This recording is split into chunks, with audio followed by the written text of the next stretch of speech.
listening to TC Talks on TNT.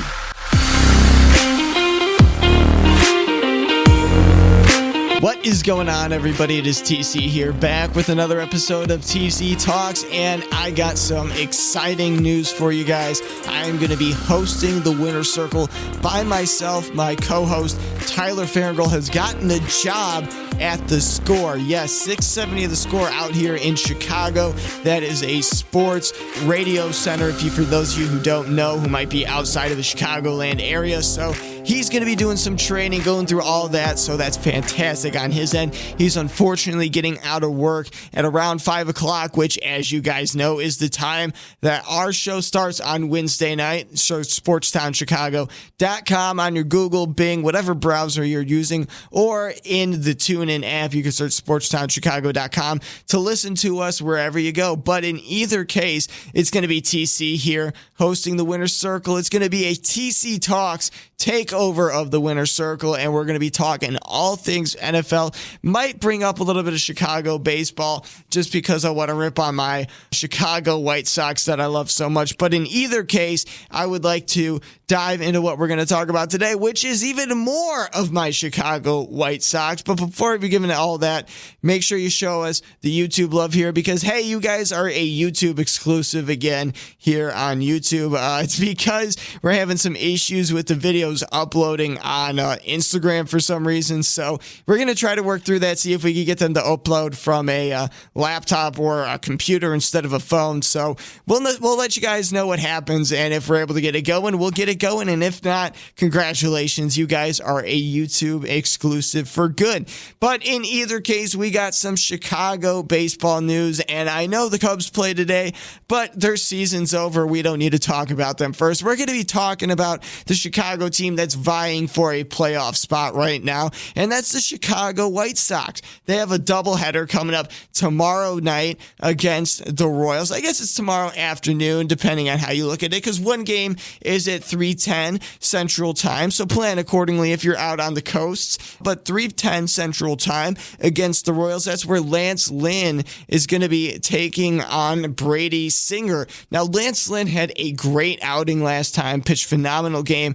Got to give him that credit, especially after such a rocky season, but hopefully he's able to continue that momentum into this game and doesn't leave everything on the table in that last outing. Meanwhile, Brady Singer having a rocky year himself with a 4-4 record with a 3.67 ERA, 94 strikeouts, 22 walks on the year, which isn't too bad. So, perhaps he's just on the wrong team. In either case, the White Sox look to get another win in this one. This is another team that they need to be able to beat on, just because the White Sox are vying for that playoff spot. This team, obviously 20-ish games below 500, so this is a team that the White Sox need to be able to just go out and beat. They don't have the tools, they don't have the weapons to be able to beat a team like the White Sox, so the White Sox need to finally prove that they're going to be able to beat these lower-tier teams, because they haven't proved that at this point, and the recent stretch of games proves that. They should be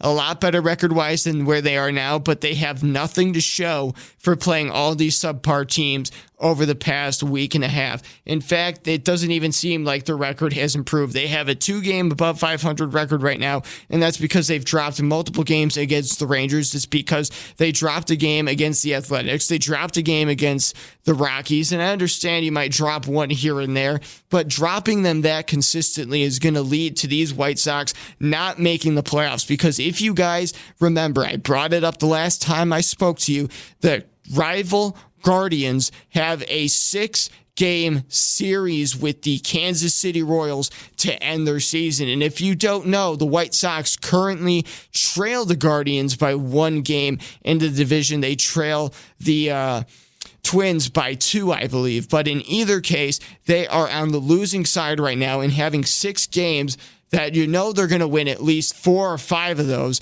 to make up. That's going to be a big hole, especially when you look at the fact that the White Sox take on the Twins in 6 games of 6 of their last 9 games to end the season. So that's going to be the difference maker right there. If they're able to beat the Twins at least a few times, I mean, even if they don't, they would have to beat the Twins multiple times, 4 out of the 6 times, 5 out of the 6 times, because if they're only able to chip away, all that's going to do is put the Guardians in the position to win the division. That's exactly why I predicted last time on the Winner's Circle that the Guardians were going to sneak into first in the AL Central to end the season. That's my take. Can the White Sox do something about that? Obviously they can, but they need to step up.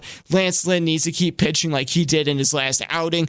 Lucas Giolito needs to finally start pitching good again. Michael Kopech needs to finally get a break, and these White Sox need to show up for this guy. There have been multiple games where he's basically given up 2 runs or less, and he has been just given the bush. He's just been given the worst, and I wish I could say what I could say, but this is YouTube. We're trying to keep it family friendly, despite the fact that I say kids shouldn't watch this. But in either case, it's hard to see Michael Kopech, who's actually been one of the pretty solid starters for Chicago this year, go out there and struggle with a record and an ERA like he does due to errors, due to the White Sox not being able to produce runs as well. But in either case, it's Lance Lynn taking on Brady Singer in the first game. We don't have who's going to be pitching in the second game, but I could tell you, based off of the history of the White Sox, it's probably going to be Johnny Cueto in that second game, and he's been doing a phenomenal job filling in exactly how you'd want. Just a guy who's able to compete and get you in a position that you could win some games, and that's exactly what he's been doing. So all the kudos to him. He is the definition of going in there and being able to fulfill a job. So I'm thankful for what he's been able to do. I am, especially at a time when there's so many other guys that do not put you in that position, despite the caliber that they were supposed to be going into the season. But in either case, the White Sox, their destiny's in their own hands. They're going to have to be able to beat these teams like the Royals. They're going to have to win in this doubleheader, and they're going to have to do it, unfortunately, without their star player, Tim Anderson, who has a 2-game suspension following his appeal of making contact with an umpire. And that's just exactly what happens. Instead of 3 games, it's 2. Congratulations.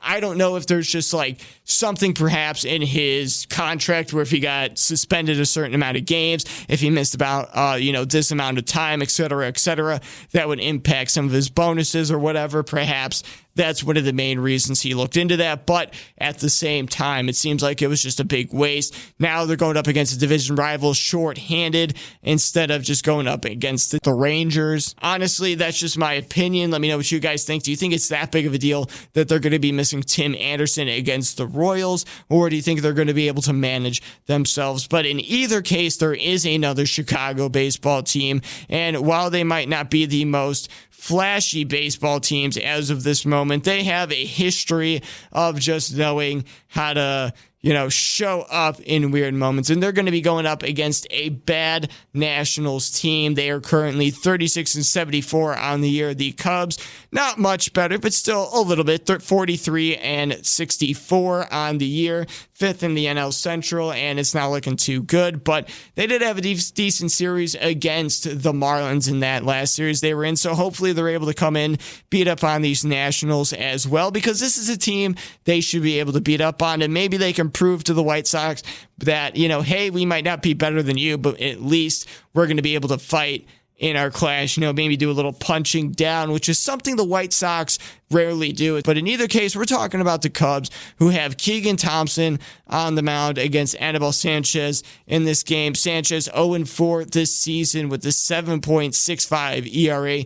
15 strikeouts, 8 walks. Keegan Thompson, 8-5, with 3.48 ERA with 83 Ks and 31 walks. So not fantastic year for Keegan Thompson, but honestly, he's getting the job done. He's been one of the key starters for this team. So give him all the credit for being able to come out here, be competitive, have a winning record on a losing team too. That's pretty impressive, especially since he was struggling so much in the beginning of the season. But he's got a good lineup behind him, thankfully, because Wilson Contreras and Ian Happ were not traded at the deadline, which only delayed the inevitable, because we should see them be going in this offseason perhaps, and probably even Nico Horner.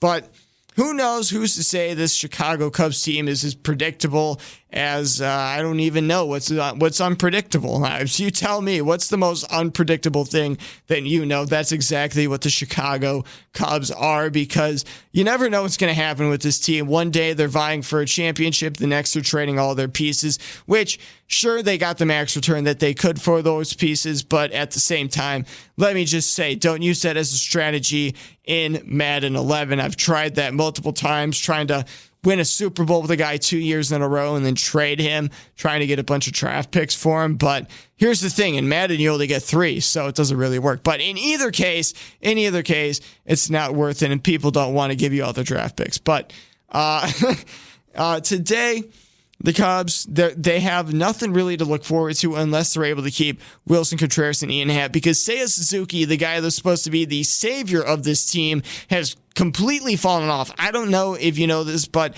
I was doing a little bit of research a few weeks ago. It was 2 weeks after the All-Star break concluded, and I was looking at how some of the Cubs were faring, and Seiya Suzuki, I initially thought was going to be one of the top Cubs in the lineup, and unfortunately, he was not. He was hitting just above 200, maybe a few RBIs, if that, but nothing majorly contributing to the lineup, and a lot of strikeouts. So that was something that was just disheartening for me. I didn't actually expect that from him, but if that's how he's going to be playing going forward, that is going to hurt a lot, because this was a guy that I said, hey, maybe they should take a shot at trading him, and they didn't do that. They kept on to him after the trade deadline. After he recovered, he came back, and he did not look the same. I think had they been able to trade him before he came back, they could have gotten a decent return on him, but now since he's come out, played kind of bad, our team's going to even want him? What's going to happen with that situation if he's not going to be able to produce? That's just making him a lost asset at this point, and they could have gotten a decent return, especially for a team like the Chicago White Sox, who really were looking for a contact hitter. So I don't know. I think that was a bad decision. I think they should have tried to cash in on him, but I guess not. We'll see what these Cubs do coming on down the line. What do you guys think of the Cubs at this moment? Do you think they're in good shape going forward, or am I right? Are they as confusing as ever, as understandable as women are for men to understand? I don't know. They're just confusing me. It's like trying to do 2 plus 4 plus 8 plus 6 plus 9 and then multiplying it by 62. I don't even know what numbers I said. That's why I'm confused. Exactly. Yeah, neither do you. So in either case, it's hard for me to try to digest everything that the Cubs have going on, and hopefully we don't have to worry about it, because the Cubs are just going to choke on their own mediocrity, and the White Sox are going to start making their playoff run. But let me know what you guys think down in the comment section below. Is it the White Sox year? Are they going to make it to the playoffs, or are they going to choke on their own mediocrity? Are the Cubs going to finally ever do something and start to get back into winning form, make some off-season moves perhaps, or are they just going to sit there and say trust the process? Let me know your thoughts down in the comment section below. Congratulations on being a YouTube exclusive yet again. This has been TC with TC Talks. Until next time, peace.